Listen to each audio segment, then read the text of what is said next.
Very good morning, students. In today's class, we are going to discuss about the advantages of wealth maximization.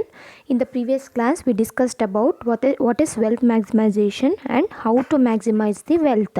So, wealth maximization is nothing but maximizing the assets of a firm. We call it as wealth maximization, or wealth maximization is nothing but maximizing the capital value of the firm. We call it as wealth maximization. So, what are the advantages of wealth maximization? Wealth maximisation is a clear term. ಒಂದು ನಿಮಗೆ hint ಏನು ಅಂದರೆ profit ಮ್ಯಾಕ್ಸಿಮೈಸೇಷನಲ್ಲಿ disadvantages ಏನೇನಿದೆಯೋ ಅದೆಲ್ಲ ಬಂದುಬಿಟ್ಟು wealth ಮ್ಯಾಕ್ಸಿಮೈಸೇಷನ್ಗೆ advantages ಆಗುತ್ತೆ. It is a clear term. So clear term in the sense the present value of cash inflows are taken into consideration. So wealth ಮ್ಯಾಕ್ಸಿಮೈಸೇಷನ್ನಲ್ಲಿ ನಾವು ಎಷ್ಟು ಇನ್ವೆಸ್ಟ್ಮೆಂಟ್ ಮಾಡಿದ್ದೀವಿ, ಎಷ್ಟು ರಿಟರ್ನ್ಸ್ ಬಂದಿದೆ, according to the present value they are going to estimate. So that is present value of cash inflows means whatever we are getting the income minus present value of cash outflows whatever we have invested. So that difference they are going to consider and then they are going to calculate the wealth of the company. So henceforth it is a clear term. ಹೀಗೆ ನಾವು wealth ಮ್ಯಾಕ್ಸಿಮೈಸೇಷನ್ನ ಎಕ್ಸಾಕ್ಟಾಗಿ wealth maximisation ಅಂದರೆ ಇದೇ ರೀತಿ calculate ಮಾಡ್ಬೋದು, present ವ್ಯಾಲ್ಯೂನ consider ಮಾಡ್ಬೋದು ಅನ್ನೋ clarity ಇರುತ್ತೆ. ವೆರಾಸ್ profit ಮ್ಯಾಕ್ಸಿಮೈಸೇಷನ್ಗೆ ಆ ರೀತಿ ಕ್ಲಾರಿಟಿ ಇರಲ್ಲ. The next point is it considers the time value of money. Time value of money means ನಾವು ಇನ್ವೆಸ್ಟ್ಮೆಂಟ್ ಮಾಡಿರೋದು ಯಾವಾಗಲೂ ರಿಟರ್ನ್ಸ್ ಬರೋದು ನಮಗೆ ಯಾವಾಗಲೂ, ಬಟ್ ಆವಾಗ ಇನ್ವೆಸ್ಟ್ಮೆಂಟ್ ಮಾಡಿರೋದಕ್ಕೂ ಇವತ್ತಿನ present value amount money value ಎಷ್ಟಿದೆ ಅನ್ನೋ ಡಿಫ್ರೆನ್ಸ್ ಕೂಡ ಇದು ಕನ್ಸಿಡರ್ ಮಾಡುತ್ತೆ.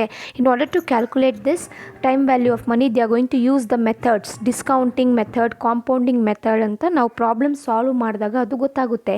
ಈ ಮೆಥಡ್ಸ್ನ ಯೂಸ್ ಮಾಡಿ ನಾವು ಮಾಡಿರೋ ಇನ್ವೆಸ್ಟ್ಮೆಂಟ್ಸ್ಗೆ ಇವತ್ತೆಷ್ಟು ವ್ಯಾಲ್ಯೂ ಇದೆ ಅನ್ನೋ ಕನ್ಸಿಡರ್ ಮಾಡ್ತಾರೆ. ಆ ರೀತಿ ಕನ್ಸಿಡರ್ ಮಾಡಿದಾಗ ನಮಗೆ ಡಿಫ್ರೆನ್ಸ್ ಅನ್ನೋದು ಗೊತ್ತಾಗುತ್ತೆ. ನಾವು ಎಷ್ಟು ಇನ್ವೆಸ್ಟ್ಮೆಂಟ್ ಮಾಡಿದ್ದೀವಿ, ಎಷ್ಟು ರಿಟರ್ನ್ಸ್ ಬಂದಿದೆ, ಯಾವ ಪರ್ಸೆಂಟೇಜಲ್ಲಿ ರಿಟರ್ನ್ಸ್ ಬಂದಿದೆ ಅನ್ನೋದು ನಾವು ಎಕ್ಸಾಕ್ಟಾಗಿ ಡಿಟರ್ಮೈನ್ ಮಾಡ್ಬೋದು. Whereas in profit maximisation they are not going to consider this concept. Okay, ಇನ್ನೊಂದೇನು ಅಂತಂದರೆ ಪ್ರಾಫಿಟ್ ಮ್ಯಾಕ್ಸಿಮೈಸೇಷನಲ್ಲಿ ಪ್ರಾಫಿಟ್ಸ್ ಬರುತ್ತೆ, ಅದು ಎಷ್ಟು ವರ್ಷ ಆದರೂ ತಗೋಬೋದು, ಎಷ್ಟು ತಿಂಗಳಾದರೂ ತಗೋಬೋದು, ಅದನ್ನು ಅವ್ರು ಲೆಕ್ಕ ಮಾಡಲ್ಲ. But in case of wealth maximization ನಾವೇನು ಇನ್ವೆಸ್ಟ್ಮೆಂಟ್ ಮಾಡಿದ್ದೀವೋ ಅದು ಎಷ್ಟು ಇಯರ್ಸ್ ತಗೊಳುತ್ತೆ ಅನ್ನೋದು ಕೂಡ ಲೆಕ್ಕ ಮಾಡ್ತಾರೆ. ಪ್ರಾಫಿಟ್ ಜನ್ರೇಟ್ ಮಾಡೋಕ್ಕೆ, ವೆಲ್ತ್ ಜನ್ರೇಟ್ ಮಾಡೋಕ್ಕೆ ಎಷ್ಟು ಇಯರ್ಸ್ ಆ ಪರ್ಟಿಕ್ಯುಲರ್ ಪ್ರಾಜೆಕ್ಟು ತಗೊಳುತ್ತೆ, what is the minimum number of required years in order to generate the maximum returns that they are going to consider in case of this wealth maximization. Henceforth this is one of the advantage of this wealth maximization. Next is the concept of wealth maximization is universally accepted. So universally accepted ಅನ್ನೋದಂದರೆ profit maximization is like a short term concept whereas wealth maximization is a long term concept.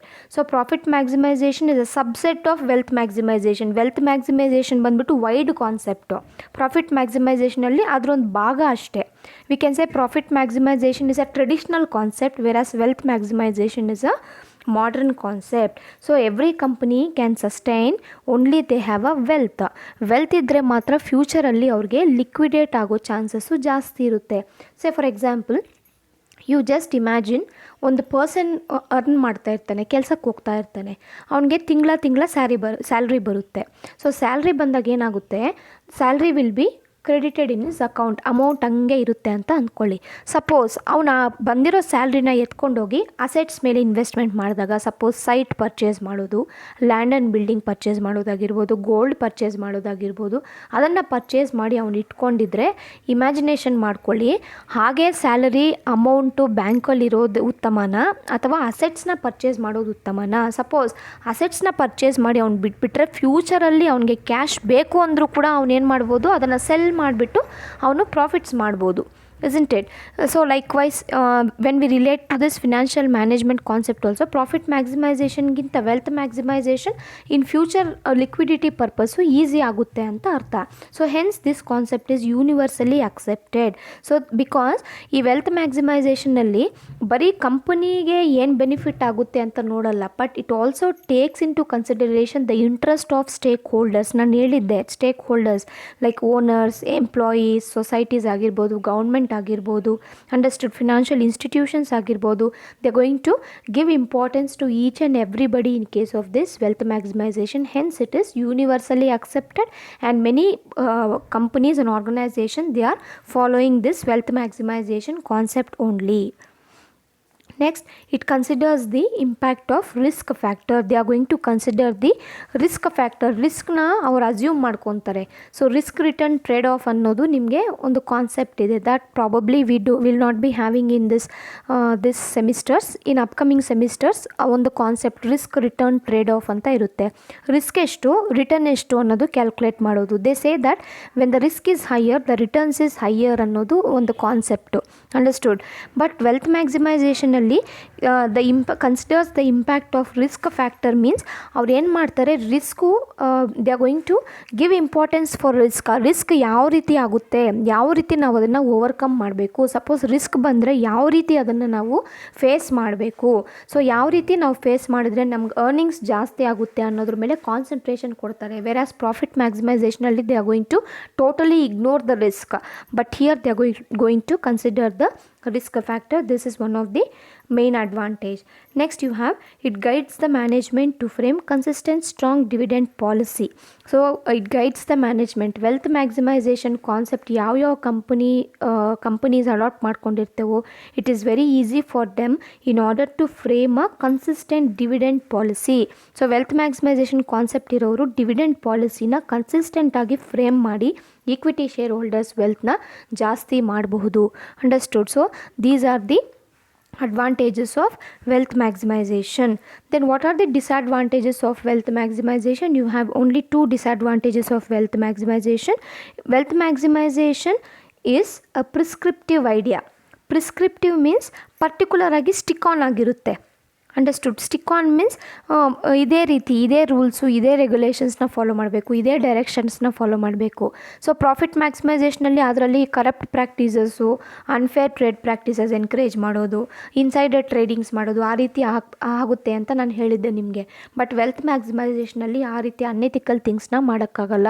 If it is particular thing, present value of cash inflows consider ಮಾಡಬೇಕಾ? Yes ಮಾಡಬೇಕು. Time value of money consider ಮಾಡಬೇಕಾ? Yes ಮಾಡಬೇಕು. Risk ಫ್ಯಾಕ್ಟರ್ನ consider ಮಾಡಬೇಕಾ? Yes ಮಾಡಬೇಕು. It is a prescriptive idea. It is stick on. So you don't have any other manipulating chances to increase your wealth. ನೀವು manipulate ಮಾಡಿ, ಮೋಸ ಮಾಡಿ wealth increase ಮಾಡ್ಕೊಳ್ಳೋದಕ್ಕೆ ಆಗೋದಿಲ್ಲ.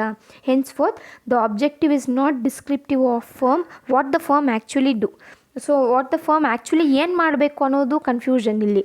Understood. Wealth maximisation it is prescriptive, ಒಂದೇ ಡೈರೆಕ್ಷನಲ್ಲಿ ಹೋಗಬೇಕು. ಹಾಗಾದರೆ ನಾವು ವೆಲ್ತ್ ಯಾವ ರೀತಿ ಮ್ಯಾಕ್ಸಿಮೈಸ್ ಮಾಡೋದು? It is still bit confusing ಅಂತ ಅರ್ಥ. It is not socially desirable. Next disadvantage you have, it is not socially desirable in the sense it is different from one entity to another entity. ಒಂದೊಂದು entity ಒಂದೊಂದು ರೀತಿ wealth maximisation ಮಾಡೋಕ್ಕೆ ನೋಡುತ್ತೆ.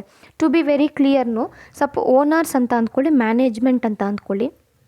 So it's not socially desirable ಅನ್ನೋದಕ್ಕೆ ಇದು example. This example suits very well. So owners ಅನ್ನೋರು ಮ್ಯಾನೇಜರ್ಸ್ನ adapt ಮಾಡ್ಕೊತಾರೆ ಕಂಪ್ನಿಯಲ್ಲಿ. ನಿಮಗೆ ಗೊತ್ತಿದೆ ಓನರ್ಸ್ ಮೈಂಡ್ ಸೆಟ್ ಏನಿರುತ್ತೆ, ವೆಲ್ತ್ ಮ್ಯಾಕ್ಸಿಮೈಸೇಷನ್ ಇರುತ್ತೆ. ಸೊ ವೆಲ್ತ್ ಮ್ಯಾಕ್ಸಿಮೈಸೇಷನ್ ಮಾಡಬೇಕು ಒಂದು ಕಂಪನಿ ಅಂತಂದರೆ ಇಮಿಡಿಯೇಟಾಗಿ ಮಾಡೋದಕ್ಕೆ ಆಗಲ್ಲ. It takes time. Okay. So ಹಾಗಾಗಿ ಓನರ್ಸ್ ಮೈಂಡ್ ಸೆಟ್ ಏನಿರುತ್ತೆ, ವೆಲ್ತ್ ಮ್ಯಾಕ್ಸಿಮೈಸೇಷನ್ ಇರುತ್ತೆ. ವೇರಾಸ್ ಮ್ಯಾನೇಜ್ಮೆಂಟ್ ಮೈಂಡ್ ಸೆಟ್ ಏನಿರುತ್ತೆ, ಪ್ರಾಫಿಟ್ ಮ್ಯಾಕ್ಸಿಮೈಸೇಷನ್ ಇರುತ್ತೆ. ವೆಲ್ತ್ ಬರೋವರೆಗೂ ನಾವು ವೆಯ್ಟ್ ಮಾಡೋಕ್ಕಾಗಲ್ಲ. We cannot wait for so many years. We want profit, we want one reputation ಅನ್ನೋದು ಇವ್ರು ಫೋರ್ಸ್ ಮಾಡ್ತಾ ಇರ್ತಾರೆ ಮ್ಯಾನೇಜ್ಮೆಂಟ್. ಆವಾಗ ಏನಾಗುತ್ತೆ, there will be a conflict between the owners and the managers. Henceforth it is not socially desirable ಅಂತ ಅರ್ಥ. Understood. So these are the disadvantages of wealth maximisation.